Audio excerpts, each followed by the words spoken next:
अब तो इस कुएं में भी पानी सूख गया। यहाँ रहना और गुजारा करना अब मुश्किल है। मोहिनी, अब हमें ये गांव छोड़ना ही पड़ेगा। हम इंसान तो दूर से थोड़ा पानी और राशन लाकर अपना यहाँ रह के गुजारा कर लेंगे, लेकिन जो रोज एक एक करके जानवर भूखे प्यासे मर रहे हैं वो अब मुझसे देखा नहीं जा रहा। अगर हम कुछ दिन और यहाँ रुके तो हमारी पार्वती गाय भी भूख प्यास से मर जाएगी। आप सही कहते हैं जी। हम आज ही यहाँ से अपनी पार्वती को लेकर किसी दूसरे गांव चले जाते हैं। श्याम मोहिनी और अपनी गाय पार्वती को साथ लेकर गांव छोड़कर एक ऐसी जगह की तलाश में घर से निकल पड़ा जहाँ पर हरियाली और पानी हो, क्योंकि बहुत समय से उसके गांव में अकाल पड़ा था। बारिश न होने के कारण जमीन बंजर पड़ गई थी। अनाज का एक दाना नहीं था। जानवर घास और पानी के बिना मर रहे थे और अब तो कुएं भी सूख गए थे। फिर चलते चलते वो लोग एक ऐसी जगह पहुँचे जहाँ उन्हें हरियाली दिखी। मोहिनी, मुझे लगता है हमें इस गांव में प्रस्थान कर लेना चाहिए। देखो कितना हरा भरा गांव है और यहाँ पर तो ना चारों की कमी होगी और ना ही पानी की। उस गांव में उनकी किसी के साथ पहचान नहीं थी। थके हारे वो गांव के चौराहे में पेड़ के नीचे बैठ जाते हैं। बहुत समय गुजरने के बाद वहाँ से एक गांव का बूढ़ा बुजुर्ग गुजरता है। ये लो भाई, तुम्हारे लिए थोड़ा खाना और पानी लाया हूँ, खा लो। बहुत समय से मैं देख रहा हूँ तुम लोग यहाँ भूखे प्यासे बैठे हो। कौन हो तुम और किस देश से आए हो? श्याम और मोहिनी बहुत भूखे थे। पहले तो बुजुर्ग द्वारा दिए गए पानी और भोजन को ग्रहण करते हैं, फिर बुजुर्ग की बात का जवाब देते हैं। बाबा, हम दूर के गांव से आए हैं। हमने वो गांव छोड़ दिया है क्योंकि उस गांव में अकाल पड़ा है। पानी की एक बूंद तक नहीं है। अगर हम एक दो दिन और वहाँ रुकते तो हमारी गाय मर जाती। लगता है तुम बहुत भले हो जो एक जानवर के लिए अपना घर बार सब कुछ छोड़ के आए हो। अच्छे लोगों के साथ हमेशा ही अच्छा होता है। अगर तुम्हें काम चाहिए और रहने के लिए जगह चाहिए तो इसी गांव में बहुत बड़े और भले जमींदार रहते हैं।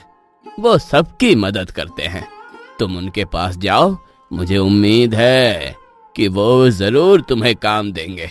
इससे ज्यादा मैं तुम्हारी और मदद नहीं कर सकता। श्याम जमींदार के पास जाता है। कौन हो भाई? तुम किस देश से आए हो और क्या नाम है तुम्हारा? जमींदार साहब, मेरा नाम श्याम है। मैं दूर के गांव से आया हूँ। मुझे काम की तलाश है और रहने के लिए थोड़ी सी जगह चाहिए। मैं अपनी पत्नी और गाय के संग आया हूँ। आप मुझे जो भी काम देंगे मैं कर लूंगा। ठीक है, तुम मेरे खेतों में मजदूरी का काम करो, लेकिन तनख्वाह ज्यादा नहीं मिलेगी, केवल 150 रुपए मिलेगी। और मेरे खेतों में फसल की पहरेदारी के लिए एक झोपड़ी बनी हुई है। तुम अपनी पत्नी और गाय सहित वहाँ रह सकते हो। धन्यवाद हुजूर आपका। शाम के जाने के बाद जमींदार अपने आदमियों से कहता है, सुनो, इस आदमी पर नजर रखना। ये दूर गांव का अजनबी है। अभी इस पर ज्यादा भरोसा करना ठीक नहीं है। सबसे पहले हमें इसकी ईमानदारी परखनी है। शाम ने जमींदार के खेतों में इतनी मेहनत और लगन के साथ काम किया कि इस बार जमींदार के खेतों में 2 गुनी फसल हुई। जमींदार ये देख बहुत हैरान रह गया और शाम से बहुत खुश हुआ और उसे घर पर बुलाया। श्याम, तू तो बड़ा ईमानदार निकला। तेरी इतनी लगन और मेहनत से मुझे इस बार 2 गुना मुनाफा हुआ है। अब मैं तुम्हारी तनख्वाह 150 से सीधा 500 कर रहा हूँ। धन्यवाद मालिक।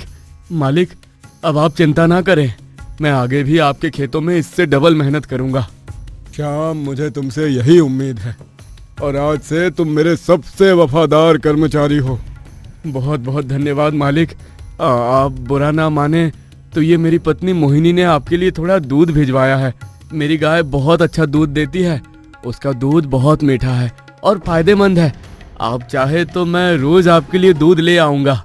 हाँ हाँ, क्यों नहीं, तुम हर रोज दूध लेते आना। अरे इतनी अच्छी नस्ल की गाय का दूध है तो फायदेमंद भी उतना ही होगा। अब तो शाम जमींदार का सबसे चहीता और वफादार कर्मचारी बन गया था। शाम अब जमींदार के खेतों के साथ साथ उसके घर के कामों में भी हाथ बटाने लगा था।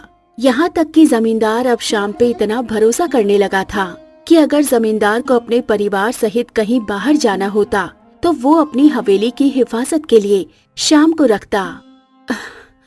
सुनिए जी, अब मुझे 7वां महीना लगने वाला है और हमारी पार्वती भी गर्भ से है। हम लोग यहाँ खेतों के बीचों बीच रहते हैं। आसपास चारों ओर फसल है, जिसकी वजह से यहाँ बहुत मच्छर होते हैं। मच्छर के काटने की वजह से मुझे और पार्वती को इन्फेक्शन का खतरा हो सकता है। आप जमींदार जी से बात करिए, वो हमें किसी साफ जगह थोड़ा सा जमीन का टुकड़ा दे दें जहाँ हम घर बनाकर रहें। हाँ मोहिनी, तुम सही कहती हो। अब तुम्हें और पार्वती को ज्यादा देखभाल की जरूरत है। मैं कल ही जाकर जमींदार जी से बात करता हूँ। अगले दिन श्याम जमींदार से बात करने जाता है। ये क्या कह रहे हो तुम? तुम्हें मैंने अपना चहिता कर्मचारी क्या बनाया? तुम तो मेरे सर पर ही चढ़ बैठे और अब तुम मुझसे मेरी जमीन तक मांगने लगे। अब नहीं जमींदार साहब, मैं तो बस मजाक कर रहा था, बस यूं ही कह रहा था। आप बात को दिल पर मत लीजिए। अरे भोले श्याम, मैं भी मजाक ही कर रहा था।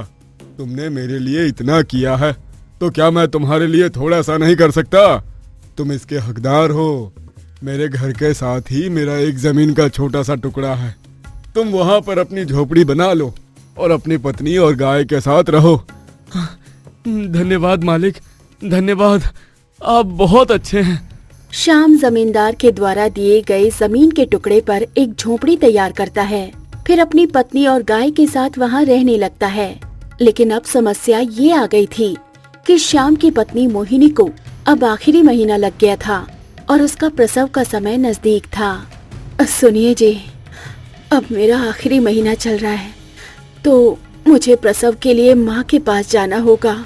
ये हमारा पहला बच्चा है, मुझे भी इतनी जानकारी नहीं है और यहाँ मेरी देखरेख करने वाला भी कोई नहीं है। हाँ, ये बात तो सही है, लेकिन मुझे एक बात की चिंता है कि हम पार्वती को इतनी दूर पैदल कैसे लेकर जाएंगे। वो भी तो गर्भवती है। ऐसी अवस्था में उसको इधर से उधर ले जाना सही नहीं रहेगा। आप जमींदार जी से बात करिए, उनके पास तो हर एक बात का हल रहता है ना, वो जरूर इस बात का भी हल निकालेंगे। अगले दिन श्याम इस बारे में जमींदार से आकर बात करता है। हाँ, यह तो बहुत गंभीर समस्या है। श्याम, तुम ऐसा करो, इस गांव में एक ग्वाला है जिसके पास बहुत सारी गाय है। तुम अपनी गाय को उसके पास छोड़ो, वो भरोसेमंद है, गाय की अच्छे से देखरेख करेगा। हाँ, आप सही कह रहे हैं मालिक। श्याम अपनी गाय को लेकर उस ग्वाले के पास जाता है और गाय की देखभाल करने के बदले उसे 200 रुपए भी देता है। अरे तुम चिंता ना करना, मैं तुम्हारी गाय का अच्छा सा ध्यान रखूंगा। हाँ, मुझे आपसे यही उम्मीद है। मैं अपनी गाय पार्वती से बहुत प्रेम करता हूँ। आप भरोसेमंद है, इसलिए उसे आपके पास छोड़ के जा रहा हूँ। मैं बस थोड़े दिन में लौट आऊंगा। जब श्याम वहाँ से चला जाता है तो वो ग्वाला बहुत खुश हो जाता है। अरे बेवकूफ इंसान, इसमें इतनी समझ नहीं कि जब किसी के पास अपनी चीज रखते हैं तो जरूर किसी कागज पर अंगूठा या साइन लेते हैं। इस बेवकूफ को क्या लगता है कि जब ये वापस लौटेगा तो मैं इसे इतनी अच्छी नस्ल की गाय वापस दूंगा? अरे कभी नहीं। और गाय के साथ मुझे 200 रुपए भी मिल गए, डबल मुनाफा। थोड़े दिनों के बाद जब श्याम अपनी पत्नी मोहिनी और अपने बच्चे के साथ गांव से लौटता है तो जमींदार उसके बच्चे को ढेर सारा आशीर्वाद और नेक देते हैं। श्याम, तुम अपने परिवार सहित बस ऐसे ही खुश रहो। अब तुम अपने काम पर लग जाओ। बहुत दिन हो गए खेतों में किसी ने अच्छे से देख रेख नहीं की। हाँ जमींदार साहब, मैं कल से ही अपने काम पर लग जाऊंगा, पर आज सबसे पहले जाकर अपनी गाय को लेकर आऊंगा। श्याम जब अपनी गाय वापस लेने जाता है तो ग्वाला श्याम को पहचानने से इनकार कर देता है।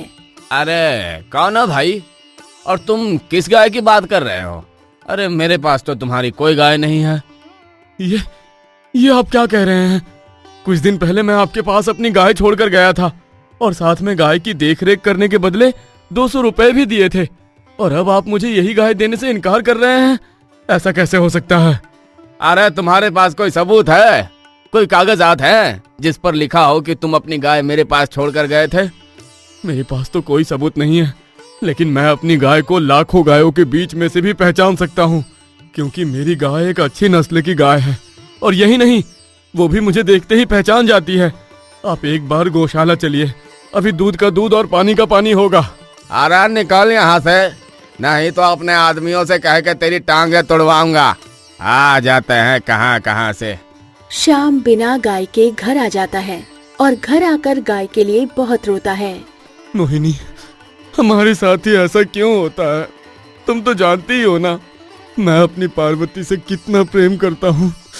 भरोसा करके मैंने अपनी गाय को उसके पास रखा था, लेकिन अब वो दुष्ट गाय देने से इनकार कर रहा है। समझ नहीं आ रहा मैं अपनी गाय को उस दुष्ट से कैसे वापस लाऊं। आप चिंता न करें जी, भगवान हम गरीबों के साथ कभी गलत नहीं होने देंगे। तभी जमींदार भी वहाँ पर आ जाता है और श्याम को रोता हुआ देखकर परेशान हो जाता है। श्याम, तुम और तुम्हारी पत्नी रो क्यों रहे हो? और 2 दिन से तुम काम पर भी नहीं आए। कोई बात है तो मुझे बताओ। जमींदार साहब, मैं तो लुट गया, बर्बाद हो गया। उस दुष्ट ग्वाले ने मेरी गाय देने से इनकार कर दिया। वो कहता है कि मेरे पास कोई सबूत नहीं है कि गाय उसके पास है। ऐसे कैसे गाय देने से इनकार कर सकता है? उसे तो अब मैं ही ठीक करूंगा। अगले दिन जमींदार खुद उस ग्वाले के पास जाता है। अरे जमींदार साहब, आप यहाँ? अरे आज आप मुझ गरीब के घर कैसे पधारे? आइए बैठिए। अरे भाई देखो, जमींदार साहब आए हैं, उनके लिए चाय नाश्ते का इंतजाम करो। नहीं, चाय नाश्ते की कोई जरूरत नहीं है। मैं तुमसे कुछ बात करने आया हूँ। अरे हाँ हाँ, अब बताइए ना। देखो भाई, मेरे पास 20 गाय है। गाय तो मैंने खरीद ली थी, लेकिन अब वो मुझसे संभाली नहीं जा रही है।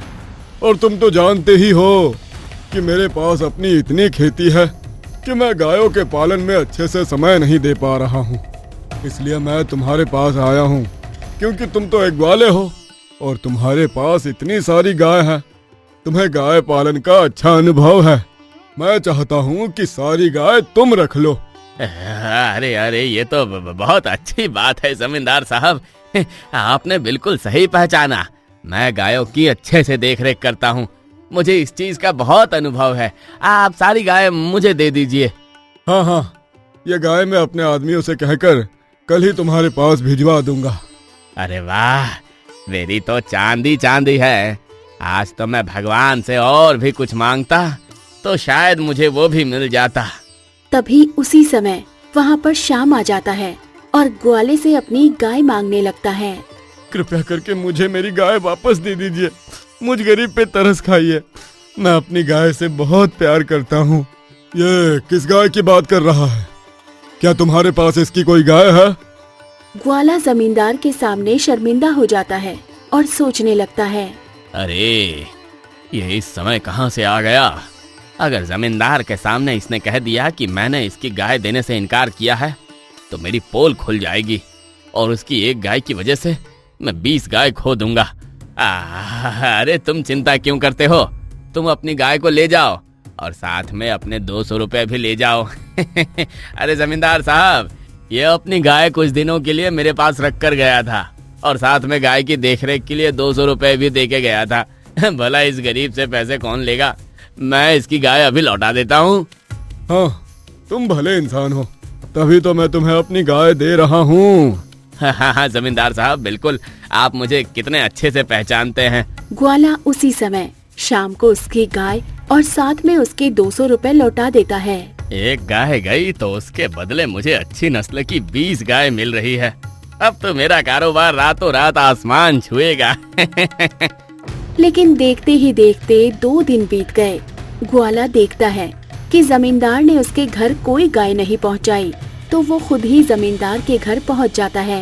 अरे जमींदार साहब नमस्ते। अब मुझे लगा आप खेतों के कामों में व्यस्त होंगे, इसीलिए मैं खुद ही आ गया।